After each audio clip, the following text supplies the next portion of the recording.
Dear sisters and brothers in Christ, when we consider the Jerusalem temple, it was one of the biggest building project of 1st century AD, and it was built by Herod the Great.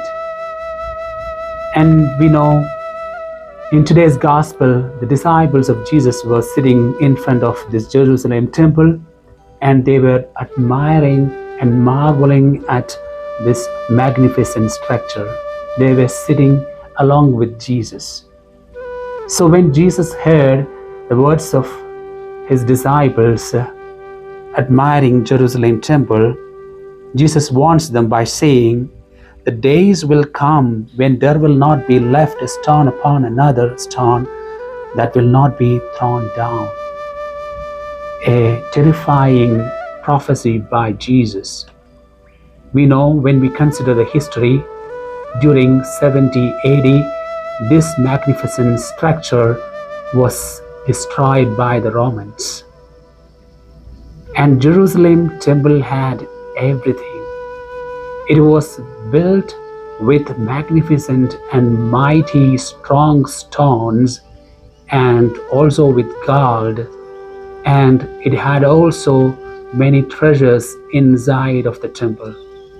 That means Jerusalem temple had everything except one thing. And that is why Jesus warned them not to rely your trust and confidence on visible structure. And Jerusalem temple stood as the structure or a symbol of God's presence, God's very presence. Definitely it had the presence of God.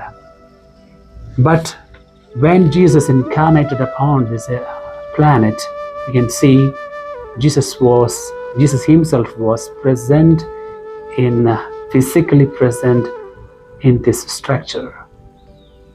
And Jesus was teaching many times in the vicinity of the Jerusalem temple. But we can see throughout the gospel, many times Jesus was rejected by his own people, especially by the religious leaders. So Jerusalem temple had everything except one thing, that Jesus himself. Whereas when we consider the disciples of Jesus, what they had, even after the death of Jesus, they had persecution, hatred, trial, and they were rejected by many. They were expelled from the synagogue. And we can say that they were the most pitiable people in the history. But they had nothing in the eyes of the world, but they had Jesus. And Jesus says that you may not have anything in this world, but if you have me, then you have everything. So we have the temptation to rely our trust and confidence on visible structures. Especially we have a temptation to have confidence and trust on certain things like wealth, reputation, popularity, and many other things. If we place our trust and confidence on these things, then we have everything in this world except Jesus. And in the second part of this gospel, Jesus says you will hear about many things, many terrifying headlines as we hear in today's world about many kinds of conflicts around the world, about Ukraine war, Gaza war, Indo-Pak war, so many other conflicts, and about earthquakes. So you will hear about many things. If at all we have placed our trust and confidence in these visible structures like popularity, wealth, and reputation, and many other visible things of this world, then we will end up in anxiety and fear. So Jesus warns against this anxiety and fear. If we stand by Jesus, then we will not be tempted by or frightened by these kinds of worldly realities. Whenever we hear about these things, stand by Jesus. And finally, Jesus speaks about persecution. When Jesus speaks about persecution, he is brutally honest. And he is making it very clear that you will be led before governors and kings, and even your family members will hand you over to the enemies. And you don't need Jesus giving us a sure hope that you don't need to prepare your defense, because you will be strengthened by the Spirit of the Lord.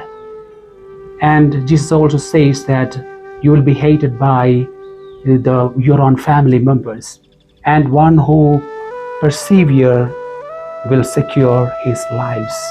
Jesus says, by your perseverance, you will secure your lives. There will be temptations to rely our trust in certain visible structures around the world, but not in visible structures, but stand with Jesus. Then you will have your life in you. Then there will be persecution, and you will hear about many things around the world, and anxiety may overwhelm you. But if you have your trust and confidence, Jesus instead of visible structures, then you have your strength. And finally, there will be persecution, and whenever you stand by Jesus, without preparing your own defense, relying totally upon the Spirit of the Lord, then you have your strength. That is perseverance. So, dear sisters and brothers, we have to meet our Lord. We are here speaking about eschatological realities, the final days. So, we want to meet Lord, not on final day. It is a daily meeting. If we are ready to meet Jesus daily, day-to-day endurance or day-to-day encounter, then we have our own strength amidst all kinds of persecutions. Always seek the will of God. Always seek the ways in which we can fulfill the will of God, and only look at the will of God. In that way, we can have our strength in Jesus. Stand in Jesus, stand with Jesus, then you have your life in you. You can secure your life. May God bless each and every one of us.